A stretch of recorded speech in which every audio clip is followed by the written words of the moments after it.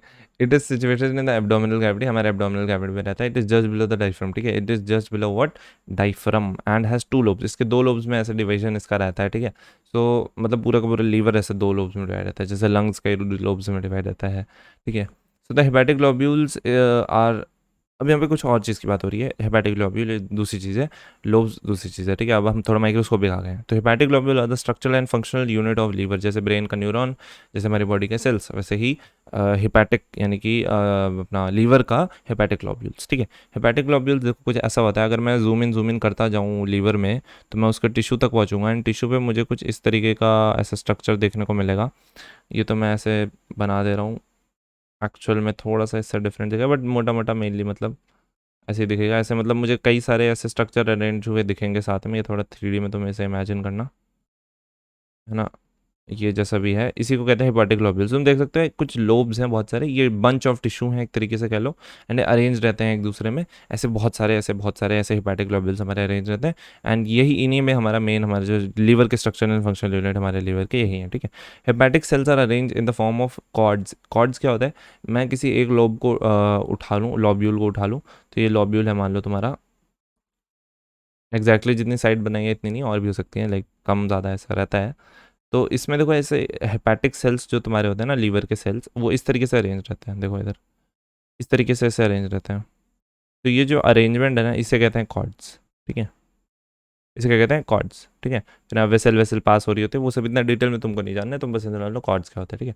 तो hepatic cells are arrange in the form of cords, and each lobule is covered by a thin connective tissue sheet called Glisson's capsule. तो each lobule जो रहता है अपना एक thin sheet से covered रहता है, ठीक है। उस शीट को क्या कहते हैं, अपना ग्लिसन्स कैप्सूल कहते हैं। क्या कहते हैं, Glisson's capsule. So the bile secreted by the hepatic sales passes through the hepatic ducts and stored and concentrated in the thin muscular sac called gall bladder। बचपन से जानते हो इसके बारे में।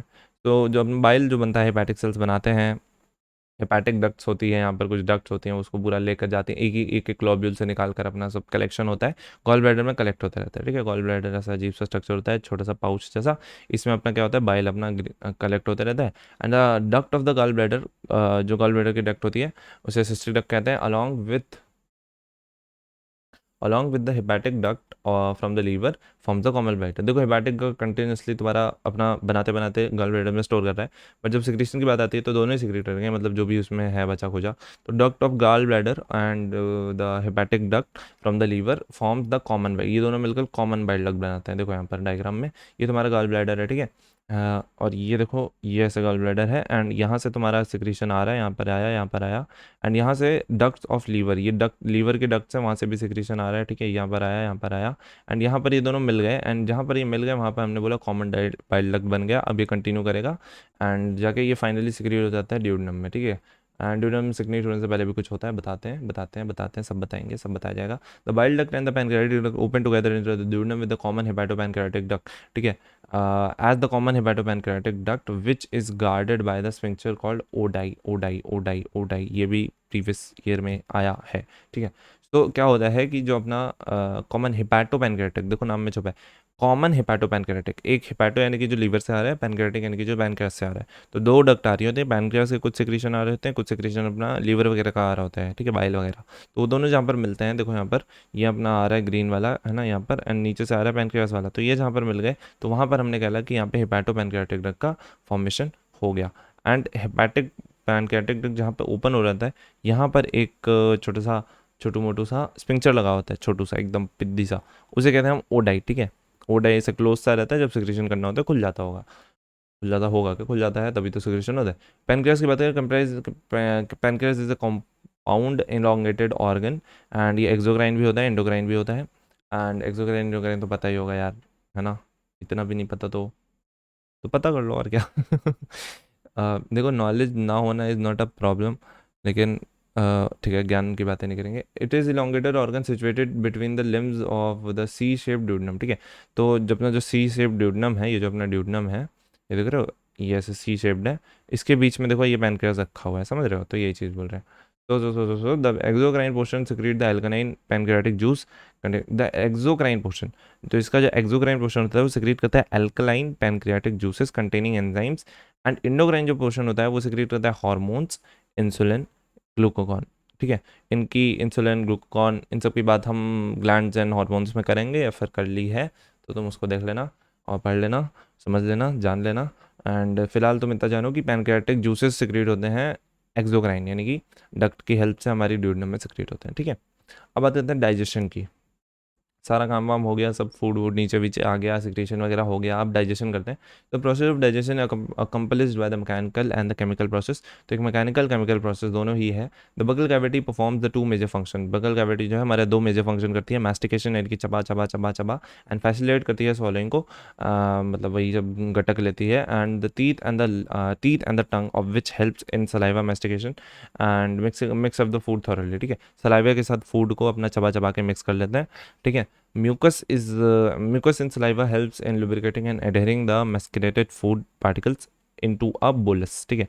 तो जो खाना तुम्हारा मुंह में बन जाता है ना, उसे हम क्या कहते हैं, बोलस। तो म्यूकस होता है, म्यूकस इन सलाइवा, तो उसमें म्यूकस होता है सलाइवा में, जो कि लुब्रिकेटिंग करता है एंड हमारे जो एंड एडहेरिंग करता है यानी कि चिपका देता है द मैस्टिकेटेड फूड पार्टिकल्स, ठीक है। पूरा जो अपना खाना है, जो भी तुम लोग खाते हो, अलग अलग बहुत कुछ खाते हो, ठीक है, तो सबको वो एक ही तरीके का बना देता है बोलस, ठीक है। एंड बोलस एक गोले जैसा होता है, कभी बहुत सारा खाना चबा के थूक देना और देख लेना। ठीक है। तो bolus bolus is then conveyed into the pharynx, ठीक है। अगर उसके बाद मम्मी थप्पड़ मार दे तो मैं रिस्पॉन्सिबल नहीं हूँ। The bolus is convey to the pharynx, फिर बोलस हमारा फेरिंग्स में चला जाता है, देन इनटू द ईसोफेगस, उसके बाद वो ईसोफेगस में चला जाता है बाय स्वॉलिंग और डेगुलेशन। तो स्वॉलिंग को क्या बोलते हैं, खतरनाक सा नया सा टर्म आ गया तुम्हारे सामने, डेगलूटेशन, ठीक है। So the bolus further passes down, bolus और नीचे जाता है through esophagus by the successive waves of the muscular contraction called peristalsis। peristalsis क्या होता है पता ही होगा, ऐसे अपना ये अरे यार ये ये अपना एलिमेंट्री कैनाल है, तो पहले यहाँ से दबा रहता है ना, फिर यहाँ पे खाना रहता है, फिर ये जो दबा है यहाँ पर, फिर यहाँ पर थोड़ा आगे दब जाएगा, है ना, खाना और नीचे आ जाएगा, फिर वहाँ दब जाएगा, खाना और नीचे आएगा, वही टूथपेस्ट में जैसे तुम निकालते हो वही चीज़ है ना। इसी को पेरिस्टाल्सिस कहते हैं। Gastro oesophageal sphincter control the passage of food into the stomach. Gastro oesophageal sphincter होता है जो तुम्हारा पासेज ऑफ फूड कर देता है, मतलब वो कंट्रोल करता है, ठीक है। तो वो खुलेगा तभी खाना अंदर आएगा, ठीक है। Now the saliva secreted in the oral cavity contains electrolytes। जो सलाइवा का हमारा secrete होता है oral cavity में, उसमें कुछ electrolytes होते हैं, सोडियम होता है, पोटेशियम होता है, क्लोरीन होता है एंड क्या बोलते हैं इसे, बाइकार्बोनेट एंड एंजाइम्स होते हैं एंड सलाइवरी एमाइलेज होता है एंड लाइसोजाइम होता है। लाइसोजाइम एंटीबैक्टीरियल होता है एंड एंटीबैक्टीरियल होता है, बैक्टीरिया वगैरह मारता है। The chemical process of the digestion is initiated in the oral cavity. तो हमारा जो केमिकल प्रोसेस है वो हमारा ओरल कैविटी में ही स्टार्ट हो जाता है, and that is something amazing. And by hydrolytic action of carbohydrate splitting enzyme, यानी कि कार्बोहाइड्रेट एक है ना कंपाउंड है, उसको तोड़ता है कार्बोहाइड्रेट को, उसके मोनोमर्स जो भी है जिनसे भी बना है उसमें। सो ये कौन करता है? द सलाइवरी एमाइलेज करता है। Salivary amylase about 30% of the starch, ठीक है, which is a polysaccharide. Starch is hydrolysed here in here by this enzyme. Optimum pH है इसका यहाँ पे 6.8 इनटू डाइसेक्राइड। ठीक है, डाइसेक्राइड क्या होता है? देखो अपना जो एक टर्म समझो, मतलब ये तो पता ही होगा, अगर तुमने बायोमोलिक्यूल्स पढ़ा है तो बहुत अच्छे से पता होगा। पॉली पॉली अगर पॉली मतलब बहुत सारे, फिर ट्राई ट्राई मतलब होता है 3, फिर डाई डाई मतलब होता है 2, फिर मोनो मोनो मतलब होता है 1। तो मोनो हमारा जो है ना ये सिंपलेस्ट फॉर्म है जिसमें हम कन्वर्ट करना चाहते हैं, एंड में इतने तक ही कन्वर्ट करेंगे। तो बीच में जो जो हो रहा है वो सब पढ़े हैं। तो 30% हमारा जो स्टार्च है वो हमारा मुंह में ही हाइड्रोलाइज हो जाता है bye enzyme salivary amylase. And वहाँ पर क्या होता है, डाइसेक्राइड में इसको कन्वर्ट कर दिया जाता है। डाइसेक्राइड यानी कि हम पहले पॉली था, पॉली से सीधा डाई पर ले आए, ठीक है, तो पॉली से डाई पर ले आए, एंड उसका हमारा जो एग्जांपल है वो माल्टोज है। ठीक है, माल्टोज इज द डाइसेक्राइड। सो यहाँ पर स्टार्च को माल्टोज में कन्वर्ट कर दिया। किसके कहते हैं? स्टार्च को माल्टोज में कन्वर्ट कर दिया in the pH 6.8 salivary amylase ने। ठीक है, and lysozyme present in the saliva is antibacterial agent that prevents the infection. ठीक है, अब देखो mucosa of the stomach has a gastric gland. देखो हमारा जो स्टमक का म्यूकोसा होता है उसमें गैस्ट्रिक ग्लैंड होते हैं। अगर तो मैं बना के बताऊँ तो अपने ये स्टमक की मान लो लाइनिंग है, तो इसमें कुछ ऐसे स्ट्रक्चर्स होते हैं, ऐसे ऐसे मतलब छोटे बड़े छोटे जो भी है, बड़े छोटे same size whatever they are. But इसमें क्या होता क्या है, ये हमारे गैस्ट्रिक ग्लैंड्स होते हैं और इसमें अलग अलग टाइप के सेल्स लगे होते हैं अलग अलग जगह पे। जैसे मान लो यहाँ पर कोई टाइप का सेल्स लगा हुआ है, ठीक है, यहाँ पर कोई टाइप का सेल लगा हुआ है, यहाँ पर कोई टाइप का सेल लगा हुआ है। ऐसे इनके अलग अलग पोजीशन पे अलग अलग टाइप के सेल्स लगे होते हैं जिनके अलग अलग फंक्शन होते हैं। उनमें से कुछ की हम बात करने वाले हैं। दिल थाम के बैठ के और देखिए। तो पहला सेल है हमारा म्यूकस नेक सेल। ठीक है, विच सिक्रीट म्यूकस। क्या करता है ये? जितना एनसीईआरटी में से उतना ही पढ़ो। ये म्यूकस सिक्रीट करता है। ठीक है, क्या करता है? म्यूकस सिक्रीट करता है। क्या नाम है इसका? म्यूकस नेक सेल। काम खत्म, बस और कुछ जानना ही नहीं तुमको। पेप्टिक सेल की बात करें, पेप्टिक सेल या फिर chief cells, it secrete progenic pepsinogen. ठीक है, प्रो एंजाइम, ठीक है, प्रोजेनिक बोला था ना मैंने, कुछ भी बोलता हूँ मैं कभी कभी। प्रो एंजाइम पेप्सिनोजन, ठीक है, मतलब ये एक इनएक्टिव फॉर्म होता है पेप्सिन का। क्या होता है? ये इनएक्टिव फॉर्म होता है। कहीं पता चला सेल खुद ही को डाइजेस्ट किया बैठा है तो वो इनएक्टिव फॉर्म सिक्रिएट करता है, एंड फिर कोई और दूसरी चीज़ सिक्रिएट करता है जिसको एक्टिवेट हो जाता है एंड काम करना चालू कर देता है। तो पेप्टिक सेल्स क्या सिक्रिएट करते हैं? देखो नाम से है ना, पेप्टिक पेप्सिनोजन। ठीक है, और याद रखना बस कि पेप्टिक चीफ सेल भी होता है, एंड दूसरा है पैराइटल सेल। पैराइटल, देखो इस चीज़ को कैसे याद रखोगे कि पेप्टिक को ही चीफ कहते हैं? देखो पेप्टिक छोटा वर्ड है एंड पैराइटल बड़ा वर्ड है, तो छोटा वर्ड है, एंड चीफ देखो छोटा वर्ड है एंड ऑक्जेंटिक बड़ा वर्ड है, तो पेप्टिक चीफ हो जाएगा, पैराइटल हमारा ऑक्जेंटिक हो जाएगा। ठीक है, अब ये चीफ और ऑक्जेंटिक ये वर्ड ही ना भूल जाना फिर तो क्या ही बड़ा छोटा करते रहोगे। तो पैराइटल की बात करें, पैराइटल सेल जो होते हैं इनको ऑक्जेंटिक सेल भी कहते हैं। ये हमारे सिक्रेट करते हैं HCl को और एक इंट्रिंसिक फैक्टर जो कि एसेंशियल है हमारे विटामिन B12 के एब्जॉर्प्शन के लिए, एंड ये भी नीट में पूछा जा चुका है, तभी ग्रीन मार्क्ड है। तो स्टमक जो है ना 4 से 5 घंटे तक खाने को अपने पेट में रखता है, मतलब स्टमक का पेट है मतलब स्टमक अपने आप में रखता है, and the food mixes thoroughly with acidic gastric juice in the stomach by the churning movement अब हो रहा होता है, जिसकी वजह से अपना गैस्ट्रिक ग्लैंड में अपना फूड अच्छे से मिक्स हो रहा होता है, and it's muscular wall it's and is called chyme. अब जो खाना बन गया ना तुम्हारा, उसे क्या कहते हैं? स्टमक में पहुंच गया, बोलस था पहले, स्टमक में पहुंचा, चाइम बन गया। ठीक है, चाइम चाइम, इसको चाइम ही प्रोनाउंस करते ना। ये बायो में प्रोनाउंसिएशन और स्पेलिंग दो चीज़ें मेरी जान ले लेती हैं। प्रोएंजाइम की बात, the proenzyme pepsinogen on exposure to hydrochloric acid. जब प्रोएंजाइम पेप्सिनोजन हाइड्रोक्लोरिक एसिड के को देखता है तो देखते ही कुछ कुछ होता है, एंड वो कन्वर्ट हो जाता है इनटू एक्टिव एंजाइम पेप्सिन में। ठीक है, इनएक्टिव होता है एंड एक्टिव हो जाता है पेप्सिन में कन्वर्ट हो जाता है, and the proteolytic enzyme and the proteolytic enzyme of the stomach. ठीक है, ये हमारी क्या है? प्रोटियोलिटिक एंजाइम है, यानी कि प्रोटीन पर एक्ट करती है। तो the pepsin converts protein into proteoses and peptones, जो कि हमारे पेप्टाइड्स होते हैं, यानी कि उसका सिंपलर फॉर्म है, प्रोटीन का सिंपलर फॉर्म है। So the mucus and the bicarbonate, हमारा देखो ये इंपॉर्टेंट है बहुत, म्यूकस यहाँ पे लिख देता हूँ, mucus mucus mucus mucus mucus तो पता होता है बहुत लोगों को, बट एक और चीज़ जो नहीं पता होती है वो है बाइकार्बोनेट, बाई कार्बोनेट, HCO3 ठीक है, बाइकार्बोनेट। तो ये जो होते हैं हमारे बेचारे प्यारे, ये हमारे होते हैं गैस्ट्रिक जूसेस में, एंड ये इनका रोल होता है lubrication and protection of mucus epithelium. जो मेन चीज़ है उसे तो अंडरलाइन की ही नहीं, प्रोटेक्शन ऑफ म्यूकस एपिथेलियम, ठीक है, इनका lubrication protection of mucus epithelium में इनका रोल होता है from excoriation by the highly concentrated hydrochloric acid. इतना हाई कंसनट्रेशन में तुम्हारा हाईली हाइड्रोक्लोरिक एसिड बढ़ा हुआ है, तुम्हारी स्टमक वॉल तो जल जानी चाहिए, तो लेकिन ये लोग होते हैं ये हमको बचा लेते हैं। देखो पीएच कितना गिर जाता है स्टमक के अंदर, 1.8 हो जाता है, तो ये जो है हमको बचा लेते हैं, ठीक है। और ये जो पीएच है 1.8 ये ऑप्टिमल है फॉर पेप्सिन, पेप्सिन के लिए यही चाहिए पेप्सिन को। फिर अब बात करते हैं रेनिन की, रेनिन रेनिन रेनिन, ठीक है, RENNIN, ठीक है, स्पेलिंग इस पे ध्यान देना, is a proteolytic enzyme which is found in the gastric juice of the infants, बच्चों के गैस्ट्रिक जूस में ये मिलता है, which helps in the digestion of milk protein. ये क्या करता है, helps in the digestion of milk protein. Small amount of the lipase are also secreted in by gastric gland, ठीक है, थोड़ा सा लाइपेज भी सिक्रेट किया जाता है गैस्ट्रिक ग्लैंड्स के द्वारा, ठीक है, small amount of lipase are also secreted by gastric gland. अब आगे बढ़ते हैं। Various types of movements is generated by the mucosal muscularis layer of the small intestine. The movement help in the through mixing up of the food with the various secretion in the intestine and thereby facilitate the digestion. The bile, pancreatic juices, intestinal juices are secretion released into the small intestine. तो small intestine में क्या होता है कि अपना जो food आ जाता है ड्यूडेनम में, एंड वहाँ पर देखो काफ़ी कुछ होता है, बाइल होता है, पैनक्रेटिक जूसेस सिक्रेट हो चुके होते हैं, एंड इंटेस्टिनल जूसेस भी के भी सिक्रेशन हो जाते हैं स्मॉल इंटेस्टाइन से, and the pancreatic juices in the bile are release through hepatopancreatic duct, ठीक है, इसके बारे में हमने समझ लिया था कैसे। And the pancreatic juices contain, अब पैनक्रेटिक जूसेस यही मेन काम करते हैं, ठीक है, पैनक्रेटिक जूसेस हमारे सबके दादाजी हैं, सब सारा काम ये करते हैं, ठीक है, डिसाइड तो ये करते हैं। देखो इट कंटेन्स इनएक्टिव एंजाइम, इनके पास कई सारी इनएक्टिव एंजाइम्स होती हैं। पहला तो है जैसे ट्रिप्सिनोजन, फिर हमारे पास काइमोट्रिप्सिनोजन, फिर हमारे पास प्रो कार्बोक्सी पेप्टाइडेसिस, फिर है एमाइलेसिस, फिर है लाइपेसिस, फिर है न्यूक्लियसिस। देखो ट्रिप्सिनोजन, काइमोट्रिप्सिनोजन, फिर प्रो कार्बोक्सी पेप्टाइडेसिस, फिर एमाइलेसिस, फिर लाइपेसिस एंड न्यूक्लियसिस।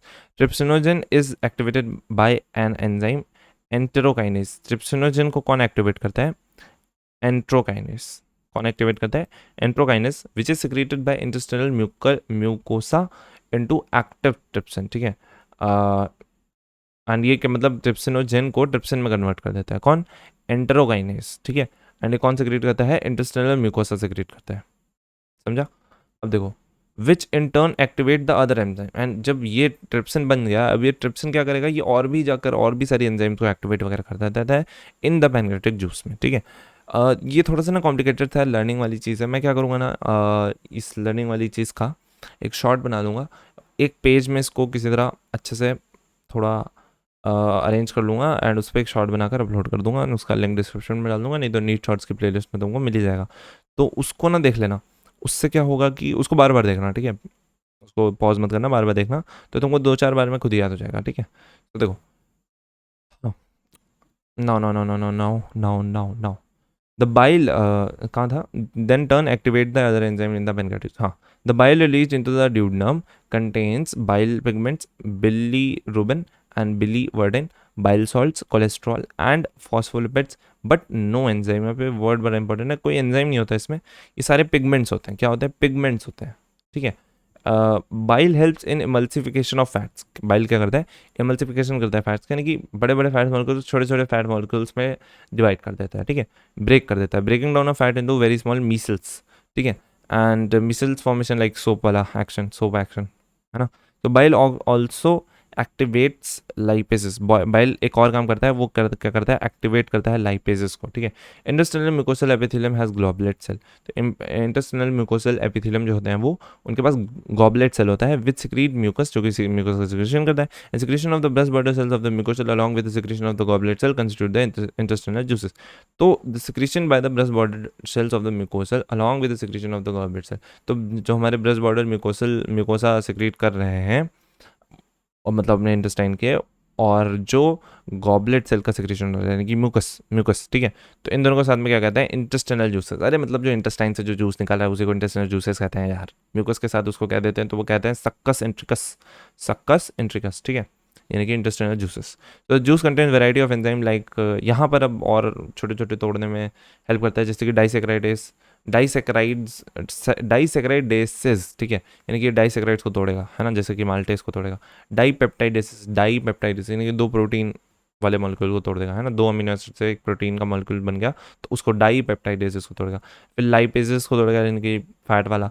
फिर न्यूक्लियसेस, है ना, फिर न्यूक्लिक एसिड वाला, एंड एटसेट्रा, ठीक है। So the mucus along with the bicarbonates and the pancreatic protect the intestinal mucus. तो यहाँ पर क्या प्रोटेक्शन करता है, mucus along with bicarbonates from the pancreas, protect from the pancreas, ठीक है, protect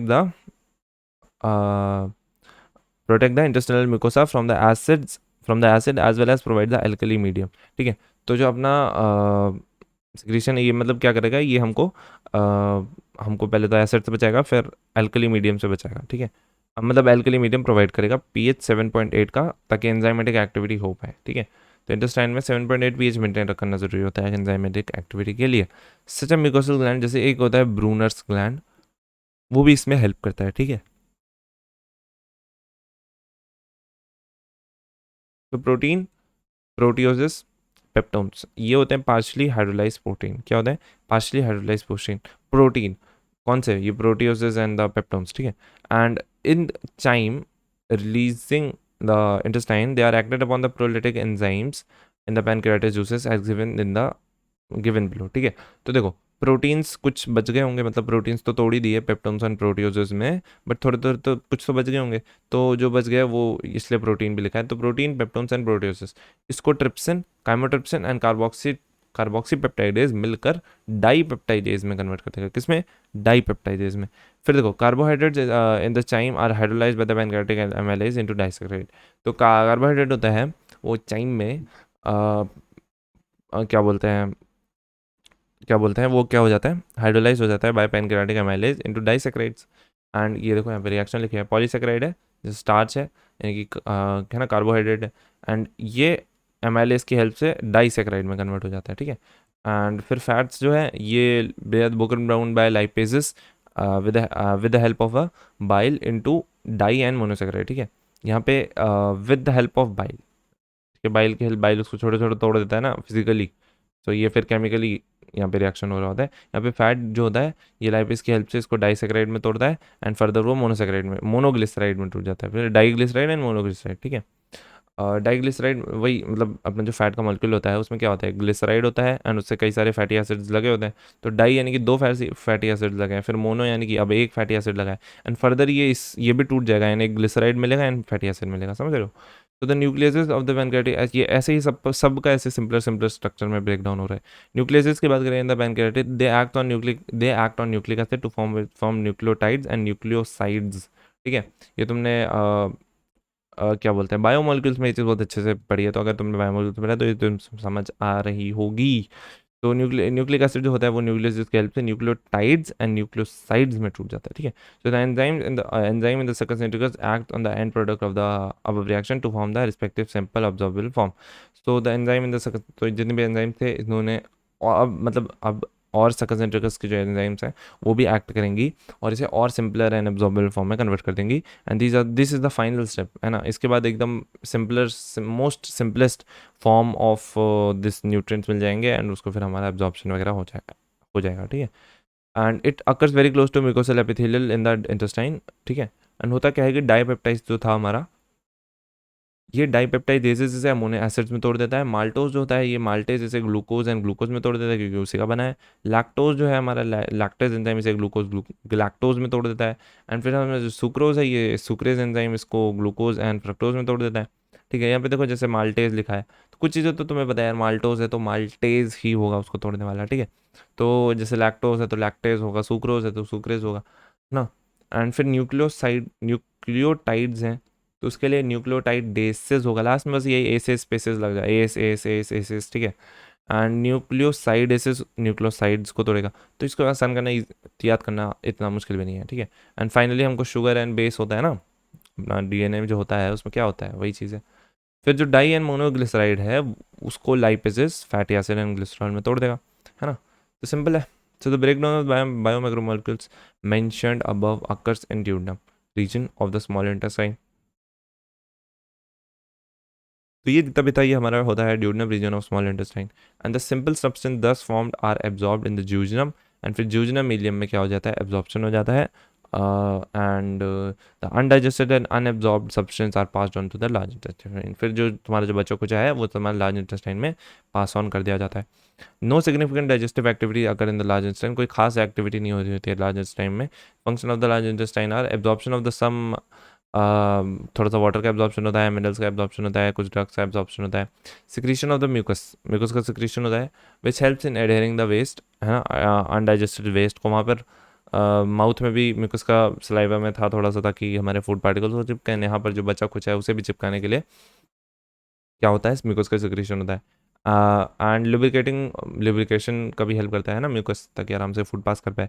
तो undigested and unabsorbed substance called faeces यानी कि टट्टी एंटर्स इनटू केकम, क्या करता है, केकम में एंटर करता है of the large intestine through ileocaecal valve. Ileocaecal valve, ileocaecal, ileo मतलब इलियम जो था तुम्हारा स्मॉल इंटेस्टाइन का पोर्शन, एंड केकल केकम। ठीक है, लार्ज इंटेस्टाइन का पहला पोर्शन केकम होता है। ठीक है, तो इलियोकेकल वाल्व, यहाँ पे शब्दों पे ध्यान दीजिए फिर से वाल्व क्या होता है, वाल्व यूनिडायरेक्शनल फ्लो। एक बार खाना यहाँ पर गया तो मतलब वैसे तो पहले भी मतलब स्टमक से तुम निकाल तो नहीं सकते खाना, मतलब ऐसे तो वॉमिट होता है तो निकलता भी है, बट लाइक अब इंटेस्टाइन से तो नहीं निकाल सकते।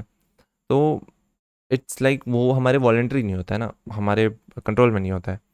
बट अब इस पोजीशन पे जब एक बार लार्ज इंटेस्टाइन में चला जा गया खाना, तो वहाँ पे वाल्व लगाया। अब तो बैक फ्लो तो इम्पॉसिबल है, अब जाएगा तो आगे ही जाएगा। ठीक है, नहीं तो या तो तुम उस वाल्व को तोड़ो, which is not a good thing I think which prevent the back flow of the faecal matter, and मतलब वापस से पीछे ना आए इसलिए वाल्व लगा रखे हैं वहाँ पे। ठीक है, तो it is temporary stored in the rectum till defecation. ठीक है, डिफिकेशन यानी कि हगना, तो वो टेम्परेरी स्टोर रहता है हमारे रेक्टम में जब तक तुम वॉशरूम ढूंढ लो। The activities of the gastrointestinal tract are under the neural and the hormonal control में रहते हैं हमारे proper coordination of different parts. The sight smell and the presence of the food in the oral cavity can stimulate the secretion of the saliva, है ना, मुंह में वो खाना देख के मुंह में पानी आया है वही चीज़। The gastric and intestinal secretion are also similarly stimulated by the neural signal. Gastric और इंटेस्टिनल सिक्रीशन है ये भी थोड़ा सा न्यूरल सिग्नल के कंट्रोल में रहता है, बट वॉलेंट्री नहीं होते, लेकिन कंट्रोल हो रहे होते हैं। ठीक है, so the muscular activities of the different part of the alimentary canal can also भी moderated by the neural mechanism. ठीक है, muscular alimentary of the alimentary canal जो होती है वो भी मॉडरेट हो जाती है हमारी न्यूरल मैकेनिज्म से। ठीक है, जो एंड ऑलवेज मतलब ज़रूरी नहीं है ना तुम्हारा हर एक मसल तुम्हारे कंट्रोल में हो, एंड तुम्हारा हर एक न्यूरल सिग्नल तुम्हारे कंट्रोल में हो, है ना। कई सारे न्यूरल सिग्नल होते हैं, मतलब इनवॉलेंट्री जितने भी एक्शंस हो रहे होते हैं तुम्हारी बॉडी में, वो जो जितने भी सिग्नल है वो तुम्हारे कंट्रोल में थोड़ी ना है। तो both the local and through CNS. ठीक है, फिर hormonal control of the secretion of the digestive juices carried out by local hormone produce by the gastric and the intestinal mucus.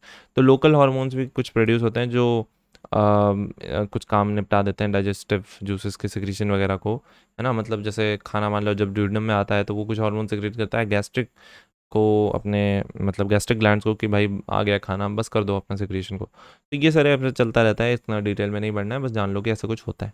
तो calorific value of protein carbohydrate fat, इसमें बहुत सारी बकवास लिखी हुई है, बट देखो मेन चीज़ की बात कर लेते हैं। एनर्जी रिक्वायरमेंट जो होता है उसको हीट के टर्म्स में मेजर करते हैं, क्योंकि वो बेस्ट तरीका है मेजर करने का, है ना, कैलोरी और जूल के फॉर्म में। अच्छा चलो कर ही लेते हैं, रीड क्या जा रहा है।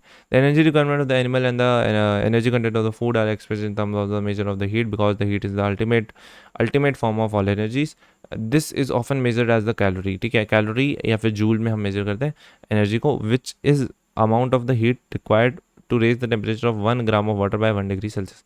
एक जूल यानी कि एक कैलोरी, मतलब जूल या फिर कैलोरी क्या होता है कि 1 ग्राम पानी को तुम हीट करके 1 डिग्री सेल्सियस तक बढ़ा दो, तो उसमें जितनी भी एनर्जी तुमने दी लगाई, दैट इज़ योर वन, मतलब दैट इज़ योर 1 जूल और कैलोरी, ठीक है। So since this value is tiny amount, तो बहुत छोटा सा अमाउंट होता है ये, कि हमारी बॉडी में और बड़े लेवल पर एनर्जी का सप्लाई, मतलब एनर्जी का यूज़ हो रहा होता है। तो इस वजह से फिजियोलॉजिस्ट ने कॉमनली यूज़ किया किलो कैलोरी, ठीक है। तो वही 1000 कैलोरी को एक बोलने लगे और क्या, तो किलो कैलोरी यूज़ करने लगे, KCAL, ठीक है। ये तुमको तुम्हारे खाने की चीज़ों पे दिखता होगा, KCAL, ठीक है, तो किलो कैलोरी होता है ये, किलो जूल, ये दोनों टर्म्स का यूज़ करने लगे। तो 1 किलो कैलोरी क्या होती है, कुछ नहीं, बस वही पानी पहले 1 ग्राम लिया था, अब 1000 kg ले लो, और कोई डिफरेंस नहीं है, ठीक है। तो न्यूट्रिशनिस्ट ने क्या किया, उन्होंने KCAL को, मतलब ये किलो कैलोरी को, इसको जिस तरीके से रिप्रेजेंट करते हैं उसमें कैलोरी को एंड जूल को, दोनों का जो फर्स्ट वर्ड है उसको बस कैपिटल में लिख दिया, तो इससे हो गया कि किलो है, ठीक है। हाँ बकवास बात है। The amount of heat related from the complete combustion of 1 gram food in the bomb calorimeter. ये क्या होता है बॉम्ब कैलोरीमीटर, तुम समझो ऐसे कि एक मशीन है, एक इंस्ट्रूमेंट है जो कि हमें बताता है कि 1 ग्राम खाने का, जो भी है वो खाना, प्रोटीन फैट वट, उसका कितना कैलोरीज है, ठीक है। उसको उसके अंदर रिएक्शन वगैरह होते हैं, एंड उस तरीके से वो तुम्हें बताता है, ठीक है।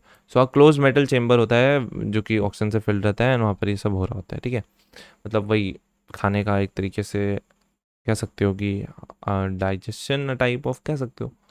तो it is a gross calorific and gross energy value, ठीक है, तो उसे हम कहते हैं ग्रॉस कैलोरीफिक वैल्यू, ठीक है, gross energy value. But the actual amount of energy combustion of 1 gram food in physiological value and gross calorific value थोड़ा बहुत वेरी करती है, ठीक है। सो हमें क्या इंपॉर्टेंट है याद रखना, वो है फिजियोलॉजिकल वैल्यू, क्योंकि इस पे क्वेश्चन आ रखा हुआ है नीट में, तो ये इंपॉर्टेंट हो जाता है। बट रखने को तुम जितना याद रखना है उतना रखो, बट मैं कहूँगा फिजियोलॉजिकल वैल्यू याद रखो। एंड फिजियोलॉजिकल वैल्यू होती है हमारी चार, होती है हमारी किस चीज़ की, कार्बोहाइड्रेट्स की क्या होती है 4, प्रोटीन की क्या होती है 4, बहुत ही आसान, फैट्स की 9, ठीक है, 4 4 9, ठीक है, 4 4 9, ये चीज़ याद रखो। तुमको पूछ लेगा कि मान लो एक बंदे ने इतना खाना खाया, इतना खाना खाया, अच्छा हाँ, ये पर ग्राम है, पर ग्राम, ठीक है, ध्यान रखना। मैं बोलूँ कि उप्स, पेन गिर गई। हाँ मैं कह रहा था कि मान लो किसी ने कुछ खाया, मान लो अंडे खाए, तो उस अंडे में 6 ग्राम प्रोटीन रहता है ना, अप्रॉक्स लगभग। तो तुम उसको कैलकुलेट कर सकते हो, तुम जानते हो कि 1 ग्राम में 4 कैलोरीज होती है, तो अगर उसने 6 ग्राम प्रोटीन खाया है, तो 6 ग्राम है 6 24, तो उसने 24 किलो कैलोरीज उसके अब मिल चुके हैं, जिसके वो कोई ना कोई एक्टिविटी कर सकता है, ठीक है। हमारी कुछ बेसिक रिक्वायरमेंट है, तो मतलब हमारी बॉडी नॉर्मली जो अंदर अंदर जो फंक्शन वगैरह कर रही है, उसमें कुछ जो एनर्जी इन्वॉल्व होती है, उतनी कैलोरीज तो तुमको खानी पड़ती है, चाहे तुम दिन भर बेड पे ही पड़े रहो तब भी, ठीक है। अंदर तो तुम्हारे काम चल रहा है ना, भले तुम आलसी हो। एब्जॉर्प्शन ऑफ डाइजेस्टेड प्रोडक्ट्स की बात करेंगे। अब देखो डाइजेशन हो गया, अब एब्जॉर्प्शन कर लो जल्दी से। तो एब्जॉर्प्शन क्या होता है, इसमें क्या होता है, एंड प्रोडक्ट जो है डाइजेशन का, वो pass through intestinal mucus into the blood and lymph, ठीक है। हमारा जो इंटेस्टाइनल म्यूकोसा पर है अपना डाइजेस्टिव प्रोडक्ट, अब उसको ब्लड और लिम्फ पे भेजो ताकि वो सही जगह पे जा पाए, ठीक है। तो it is carried of A passive active facilitated transport. तो यहाँ पे पैसिव एक्टिव फैसिलिटेटेड अलग अलग तरीके के ट्रांसपोर्ट के मैकेनिज्म इन्वॉल्व हैं। एंड होता क्या है, small amount of monosaccharide like glucose, amino acid, some electrolyte like chloride ions are generally absorb by simple diffusion. तो ये सब जो है हमारे, ये सिंपल डिफ्यूजन से हमारे एब्जॉर्ब हो जाते हैं, एंड ग्रेडियंट पे डिपेंड करता है, जो कि the passage of the substance of the blood depends upon the concentration gradient, ठीक है, जो मैंने बोला एनसीईआरटी ने लिख दिया। Now however some substance like glucose, amino acid are absorb with the help of carrier protein. But कुछ हैं जैसे कि ग्लूकोज अमीनो एसिड्स, इनको क्या करना पड़ता है, इनको कैरियर प्रोटीन से, ये बड़े नखरा करते हैं इधर उधर जाने में, तो इनको कैरियर प्रोटीन की हेल्प से ले जाते हैं। This mechanism is called facilitated transport, इसे कहते हैं फैसिलिटेट, ठीक है। इनको फैसिलिटीज़ प्रोवाइड की, या आओ गाड़ी है आपके लिए, आइए आइए बैठे बैठिए, है ना, एक बंदा भेज दिया ड्राइवर वगैरह, तो फैसिलिटेटेड ट्रांसपोर्ट है, ठीक है। तो transport of water depends upon the osmotic gradient, depend करता है कि कितना बॉडी में है ना। So active transport occurs against the concentration gradient, या देखो जो मान नहीं रहा है आने के लिए, उसी के लिए एक्टिव करेंगे ना, उसी को थप्पड़ मार के लाएंगे, हेंस रिक्वायर्स एनर्जी, तो उसमें एनर्जी, थप्पड़ मारने में एनर्जी इन्वॉल्व होती है ना, रिक्वायर होती है। So various nutrient like amino acid, monosaccharides like glucose, electrolytes like Na+, they are absorbed in the blood by this mechanism, तो वो एक्टिवली एब्जॉर्ब किए जाते हैं, ठीक है। Various nutrient like amino acids, monosaccharide like glucose and electrolytes like Na+, they are absorbed into blood by this mechanism, क्या, थप्पड़ मार के, यानी कि active transport against the concentration gradient, ठीक है। अब फैटी एसिड्स एंड ग्लिसरॉल की बात करते हैं, तो ये जो होते हैं ना, ये इनसोल्युबल होते हैं, they can not B absorbed into the, they can not B absorbed into the blood, they are first incorporated in the small droplets, पहले उनको छोटे छोटे ड्रॉपलेट्स यानी कि मीसल्स में कन्वर्ट कर दिया जाता है, which moves into the intestinal mucosa, जो कि हमारे इंटेस्टिनल म्यूकोसा में आता है, फिर उसका रिफॉर्मेशन होता है into very small protein coated fat, protein से कोट हुआ हुआ एक फ्लैट ग्लोब्यूल, जिसे देते हैं काइलोमाइक्रॉन्स, ठीक है, काइलोमाइक्रॉन्स, इस चीज़ में वो ट्रांसफॉर्म रिफॉर्म हो जाता है, ठीक है। एंड फिर विच is transported into the lymph, and फिर वो फाइनली इस फॉर्मर नहीं, इस फॉर्म में हमारे लैक्टियल्स में चला जाता है, जो कि विलाई में हमने देखे थे। तुम एक देखो ये सब कर क्यों रहे हम, क्योंकि जो हमारा फैट है ना, फैटी एसिड एंड ग्लिसरॉल, ये इनसोल्युबल है, सोल्युबल नहीं है, तो ये नहीं चाहते हैं उससे मिक्स होना, तो हमें किसी तरह तो मिक्स करना पड़ेगा। तो हमने प्रोटीन की कवरिंग कर दी, इनको धोखाबाजी की हमने बॉडी के साथ, बाहर से देखने में प्रोटीन, अंदर से कुछ और। So which is transported in the lymph and फिर लैक्टल में चले जाते हैं। ऊपर वो जो विलाई का डायग्राम है ना, उसमें लैक्टल दे रखा था, मैं स्क्रॉल अप नहीं करूँगा क्योंकि मैं आलसी हूँ। These limbs vessels ultimately release the absorb substance into the blood, ठीक है। तो लिम्फ वेसल्स फिर क्या करते हैं, वो वही लिम्फ का तो पता ही है ना, तो मैं ब्लड में वापस से भेज देते हैं। Absorbed and absorption of the substance take place in the different part of the alimentary canal like mouth, stomach, small intestine, हाँ माउथ में भी होता है थोड़ा सा, stomach, small intestine, large intestine, हाँ मतलब कंटिन्यूसली एब्जॉर्प्शन वगैरह हो रहा था, बट फाइनली डाइजेशन जो कंप्लीट होता है वो स्मॉल इंटेस्टाइन में ही होता है। However maximum absorption occurs in the small intestine, देखो हाँ ठीक है, तो मैक्सिमम एब्जॉर्प्शन जो होता है वो हमारे स्मॉल इंटेस्टाइन में होता है, क्योंकि ब्रेस्ट बॉर्डर्ड विलाई वगैरह रहते हैं। तो समरी देख रखी है यहाँ पर, देखो certain drugs coming in contact with the mucosa of the mouth, lower side of the tongue are absorbed into the blood capillaries, ठीक है, lightening them, ठीक है। तो है ना, जो नशे वशे करते हैं वो जीभ के नीचे नहीं रखते कुछ, तो संजू मूवी देखे, तो वही है ना, माउथ से भी थोड़ा सा एब्जॉर्प्शन होता है, ठीक है। अब याद रहेगा, तुमको कभी नहीं भूलेगा। तो कुछ सर्टेन ड्रग्स का एब्जॉर्ब, अब तो बिल्कुल नहीं भूलेगा, ठीक है। तो कुछ ड्रग्स होते हैं, वैसे तो ड्रग्स में सारे ही केमिकल मतलब जितने भी आते हैं कंपाउंड्स वगैरह आ जाते हैं, medications वगैरह, but mainly certain drugs coming in contact with the mucosa of the mouth at the lower side of the tongue are absorb in the blood capillaries, क्योंकि वहाँ पर क्या होता है ना, काफ़ी थिन होता है, मतलब डायरेक्टली काफ़ी थोड़ी सा ही नीचे ब्लड वेसल्स प्रेजेंट होती है, तो उतने से एरिया से हमारा नॉर्मल से चला जाता है अपना ड्रग्स वगैरह, ठीक है। तो absorption of the water and the simpler sugar and the alcohol etcetera take place होता है हमारा स्टमक में, एंड स्मॉल इंटेस्टाइन में क्या हो रहा है, यहाँ पर principal organ for the absorption of nutrients है हमारा, एंड यहाँ पर digestion is completed here and the final product are the digestion such as glucose, fructose, fatty acids, एकदम simpler form, glycerol, amino acids, ये इन सब का एब्जॉर्प्शन हो रहा था। ये नीट में आ रखा हुआ है शायद, किस तरीके से पूछा होगा, अलग अलग तरीके होते हैं उनके पूछने के, तो आ रखा है तो याद रखो। And they are absorb through mucosa into the blood stream, ठीक है, तो वो भी म्यूकोसा के थ्रू ब्लड स्ट्रीम में चले जाते हैं। एंड लिम्फ, लिम्फ यहाँ पर फैट्स के लिए लिखा हुआ है, ठीक है। सो लार्ज इंटेस्टाइन की बात करें, absorption of water and some minerals and drugs take place in the large intestine also. तो the absorbed substance finally reach the tissue which utilize them for their activities and this process is called assimilation। तो खाना जो मतलब हमने absorb किया, जो simpler substances, इनके फैलने को, ठीक है, एंड इनके टिश्यू तक पहुंचने को, एंड टिश्यू को इनको यूटिलाइज करने को उनके एक्टिविटी में, इस पूरी चीज़ को, इस पूरी प्रोसेस को क्या कहते हैं, एसिस एसिमिलेशन, ठीक है, एसिमिलेशन। तो डाइजेस्टिव वेस्ट सॉलिडिफाइज, अब जो बचा हुआ था वो वेस्ट है, वो सॉलिडिफाई करेगा इन फीसिस, है ना, faeces, and in the rectum initiated a neural reflex, and फिर वो क्या करेगा, रेक्टम में स्टोर होता रहेगा, एंड वहाँ से फिर सिग्नल जाएगा कि भाई भर गया है, अब क्या होगी, तुम्हें डिज़ायर होगा उसका रिमूवल का, ठीक है। एंड द इजेशन, ठीक है, इजेशन ऑफ द फीसेस यानी कि बाहर निकालना आउटसाइड थ्रू एनल ओपनिंग, इसे कहते हैं डिफिकेशन, ठीक है। एंड इज वॉलेंट्री प्रोसेस, यानी हमारे वॉलेंट्री यानी कि हमारे कंट्रोल में होती है, तुम जब चाहे जितना चाहे कर सकते हो। And is carried out by mass peristalsis हो रहा होता है, मतलब दबा के अच्छे से पेरिस्टालसिस हो रहा होता है, तो ये हमारा खाना निकल आता है। अब बात करते हैं डिसऑर्डर्स ऑफ डाइजेस्टिव सिस्टम, ठीक है, तो ये हमारा लास्ट टॉपिक है। नहीं, इसके बाद एक और है पेम, ठीक है। तो पहले देखो disorders of digestive system. So the inflammation of the intestinal tract is the most common ailment due to bacterial and viral infection.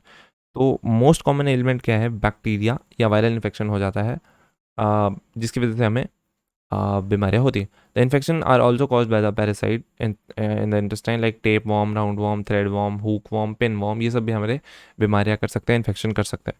जिससे पहली बीमारी है जॉन्डिस। जॉन्डिस एक लीवर इसमें इफेक्ट होता है, एंड इसमें स्किन, आइज़ जो होती हैं वो येलो टर्न हो जाती हैं, क्योंकि कुछ बाइल पिगमेंट्स का डिपॉजिशन हो जाता है, इस वजह से जॉन्डिस हमको हो जाता है हमारे बॉडी में, ठीक है। एंड ये जो पिगमेंट्स का डिपॉजिशन होता है ब्लड में, ठीक है, एंड वो रिमूवल हो रहा होता है बट ठीक से हो नहीं पाता है। चलो ठीक है, इतना डिटेल में नहीं जाना। वॉमिटिंग की बात करें तो it is a ejection of the stomach contents through mouth, है ना, स्टमक का उल्टी कर दिया तुमने, ठीक है। सो वही हमारा vomiting. This reflex action is control by the vomit centre in the medulla. Medulla में वॉमिट सेंटर होता है जो इस चीज़ को कंट्रोल करता है। And the feeling of nausea proceed, उल्टी की है कभी तो उल्टी करने के बाद क्या थकान थकान होती है, वही चीज़ है, ठीक है। अब डायरिया देखो, डायरिया क्या होता है, abnormal frequency of bowel movement. Bowel movement यही तुम्हारा जो गट का मूवमेंट है, ये पेरिस्टालसिस जो है हो रहा होता है, पेरिस्टालसिस से बोवेल मूवमेंट क्यों कह रहा है, क्योंकि पेरिस्टालसिस मेनली इसोफेगस के लिए टर्म यूज़ करता है, बाकी हर जगह में बोवेल मूवमेंट करते हैं, मतलब तुम्हारा जो खाना है उसका मूवमेंट जो हो रहा होता है ड्यू टू स्मूथ मसल्स का contraction, relaxation, increase liquidity of the faecal matter discharge known as diarrhoea. तो ये क्या होता है, अब नॉर्मल अब normal frequency of bowel movement, या तो उसकी फ्रीक्वेंसी बढ़ जाएगी, घट जाएगी, वट, है ना, कभी भी होने लगेगा। तो उसकी वजह से क्या होगा कि तुम्हारे फीकल मैटर में लिक्विड की जो लिक्विडिटी है वो बढ़ जाएगी, ठीक है। सो तुम पानी हगोगे and it reduces the absorption of food, है ना, इसकी वजह से क्या हो जाता है, तुम्हारा एब्जॉर्प्शन ऑफ फूड में कमी हो जाती है, ठीक से फूड का एब्जॉर्प्शन नहीं हो पाता है यार। एंड द कॉन्स्टिपेशन की बात करें, कॉन्स्टिपेशन जो होता है हमारा, इसमें faeces are retained within the colon, colon में ही फीसेस रह जाते हैं। And bowel movement occurs irregular, bowel movement में कुछ लोचा होता है जिसकी वजह से ये हो रहा होता है, एंड फीसेस जो होता है वो तुम्हारे कॉलन में ही रह जाते हैं जिसकी वजह से कॉन्स्टिपेशन होने लगता है ना। इनडाइजेशन, इनडाइजेशन क्या होता है, इस कंडीशन में food is not properly digested leading to feeling of fullness. तो फूड ठीक से डाइजेस्ट ही नहीं हुआ है ना, उसकी वजह से तुमको फुलनेस की फीलिंग होती है कि तुमने सब पेट भरा हुआ है। And this cause indigestion and इनएडिक्वेट enzyme secretion, anxiety, food poisoning, over eating spicy food, तो बहुत सारे इनके रीज़न हो सकते हैं इनडाइजेशन के, ठीक है। अब बात करते हैं पेम की, ठीक है। तो पेम की बात करेंगे अब, ओके। तो पेम की बात करते हैं, dietary deficiencies of the protein and the total food calories. यहाँ पे मेनली दो मतलब वाली बातें हैं, एक है प्रोटीन, एक है कैलोरीज, ठीक है। They are widespread in many underdeveloped, मतलब डाइटरी डिफिशेंसी यानी हमारी डाइट में दो चीज़ों की डिफिशेंसी हो जाती है, मतलब कुछ लोगों के दो चीज़ों की डिफिशेंसी हो जाती है, एक प्रोटीन की, एक कैलोरीज की। दोनों ही इंपॉर्टेंट है, कैलोरीज तो तुम्हें प्रोटीन से मिलती हैं एंड बाकी कार्बोहाइड्रेट एंड फैट से भी मिलती है, बट प्रोटीन जो है वो तो प्रोटीन से मिलेगा ना प्रोटीन तो प्रोटीन से मिलेगा। तो अगर किसी एक की भी डिफिशिएंसी तो तुम्हारे लिए सही नहीं है, कि मान लो तुम प्रोटीन ही प्रोटीन खा जा रहे हो तुम, वैसे उससे प्रोटीन से तुम्हें कैलोरीज मिल जाएंगी बट कम होंगी, है ना, डेफिशिएंसी तो रहेगी। तो डेफिशिएंसी होगी तो तुम्हारा क्या होगा, बॉडी फंक्शनिंग में दिक्कत होगी, थकान हो जाएगी, एनर्जी नहीं रहेगी। तो क्या होगा, कुछ अंडर डेवलप्ड कंट्रीज़ हैं south and south east Asia की, साउथ अमेरिका की, वेस्ट एंड सेंट्रल अफ्रीका वगैरह, इन सब जगहों पे यहाँ पे क्या होता है ना, प्रोटीन एनर्जी माल न्यूट्रिशन हो जाता है, यानी कि पेम। पेम का फुल फॉर्म क्या है, प्रोटीन एनर्जी माल न्यूट्रिशन, ठीक है। प्रोटीन यानी कि अपना प्रोटीन एंड एनर्जी यानी कि कैलोरीज, ठीक है। तो इनका माल न्यूट्रिशन हो जाता है, यानी कि कमी हो जाती है इनके डाइट में। एंड इसकी वजह से क्या होता है कि large section of population is during drought, famine, political turmoil, तो इन सब कई सारे रीजंस होते हैं यार, and this happened in Bangladesh, Bangladesh में हुआ है during liberation war and the Ethiopia during the severe drought in mid 19, तो कहीं पर ड्रॉट की वजह से हो जा रहा है, कि बांग्लादेश में लिबरेशन वॉर की वजह से हो जा रहा है। तो PEM affects the infant and the children, तो इन्फेंट एंड चिल्ड्रन को अफेक्ट करता है and produce marasmus and kwashiorkor, ठीक है, मारसम्स, ठीक है, वॉट एवर इसकी जो भी प्रोनाउंसिएशन होती है, मरसम जो भी होती है, ठीक है, मैं इसे कहूँगा मारसम कहूँगा मैं इसे, ठीक है, मेरी मर्ज़ी, ठीक है, मारसम कहूँगा। तुम लोग कुछ कह नहीं सकते, तुम लोग कमेंट कर सकते हो, पर कमेंट तो तुम लोग बाद में करोगे, कह तो मैं अभी दूंगा। और क्वाशिकर, ठीक है। तो मारसम इसमें क्या होता है, it's produced by a simultaneous deficiency of the protein. देखो अगर मैंने यहाँ पे लिखा है ये इसलिए, अगर प्रोटीन गिर रहा है एंड कैलोरीज गिर रही हैं, ठीक है, एंड कैलोरीज में तुम्हारी डेफिशिएंसी हो, दोनों ही गिर रहे हैं, तब क्या होता है, साइमल्टेनियसली दोनों साथ में, it is found in the infant, ठीक है, मतलब देखो अगर दोनों ही गिर रहे हैं तो तुम्हें ये हो जाएगा, है ना, एंड अगर उनमें से कोई एक का भी बात करते हैं उसकी, and it is found in the infant, ये बच्चों में मिलता है जो 1 साल से भी छोटे बच्चे होते हैं, एंड उनकी क्या होता है ना, उनकी मदर मिल्क, उनसे उनका जो मदर मिल्क है वो छीन लिया जाता है, and it is replace too early, बहुत जल्दी उनका मदर मिल्क एक्सचेंज हो जाता है, मतलब नहीं दिया जाता है उनको, क्योंकि मदर की दूसरी प्रेगनेंसी हो जाती है, उसका दूसरे बेबी में इंडल्जमेंट होता है। सो उसकी वजह से क्या होता है कि इनको बहुत जल्दी दूसरा खाना जो हम लोग खाते हैं वो दे दिया जाता है, बच्चों को दूध देना ज़रूरी होता है ना, कुछ 6 महीने शायद, हाँ, तो जो भी है, so which are the poor in both protein and calorie value, और जो खाना दे रहे हो वो भी बकवास दे रहे हो, है ना, जो कि ना प्रोटीन है उसमें ना कैलोरी वैल्यू अच्छी है उसकी, है ना। तो इसकी वजह से क्या होगा, देखो ये यहाँ पे क्यों लिखा है, ये होता क्यों है जब सेकंड प्रेगनेंसी अगर हो जाती है, और childbirth when older infant is still too young, तो ये होता है। एंड इसमें होता क्या है, एक्चुअली इन लोगों को इतना एजुकेशन होती नहीं है, तो इन लोगों को पता नहीं होता है कि क्या कैलोरी प्रोटीन ये सब, है ना, तो ये लोग को क्या पता, है ना, इनको तो बच्चे पैदा करने आते हैं सिर्फ, तो बच्चे कर लिया पैदा, बट अब उसके बाद तो कुछ आता नहीं है, तो क्या करें बेचारे। तो इसमें क्या होता है, मैरिस्मस वट, इसमें क्या होता है, प्रोटीन डेफिशिएंसी हो जाती है, impairs ग्रोथ रुक जाएगी, replacement of the tissue protein, replacement of the tissue protein, extreme emaciation, ठीक है, एक्सट्रीम दुबलापन, इमाशिएशन क्या होता है, दुबलापन, ठीक है, दुबला पतली बॉडी हो जाएगी, एकदम एकदम थिनिंग, तुम इसको सर्च करके देखो, तुम्हें लगेगा क्या है ये ठीक है, थिनिंग ऑफ लिम्स हो जाएगी, जिसकी वजह से skin becomes dry thin wrinkled, growth rate and the body weight decline considerably, and even the growth and development of the brain and the mental faculties are impaired, ठीक है।